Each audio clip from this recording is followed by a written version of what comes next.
Hi hello నమస్తే praise lord అందరికీ. అందరు ఎలా ఉన్నారు? బాగున్నారా? నేనైతే బాగున్నాను దేవుని చిత్త ప్రకారం. సో ఈరోజు ఏం తెలుసుకుందామంటే, మనకు పరిశుద్ధ గ్రంథం ఉంటుంది కదండి. ఈ పరిశుద్ధ గ్రంథంలో ఎన్ని పుస్తకాలు ఉన్నాయి? పాత నిబంధన అండ్ కొత్త నిబంధన అందరికి తెలుసు అనుకుంటున్నాను. ఎంతమంది కరెక్ట్ ఆన్సర్ చేస్తారో నేను తెలుసుకుంటాను, ఓకేనా?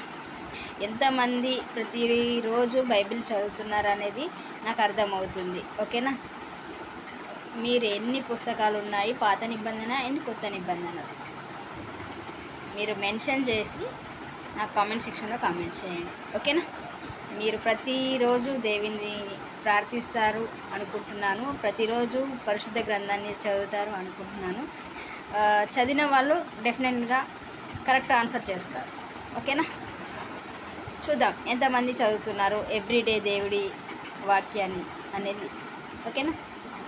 కామెంట్ సెక్షన్లో కామెంట్ చేయండి, ఓకేనా? Thank you very much.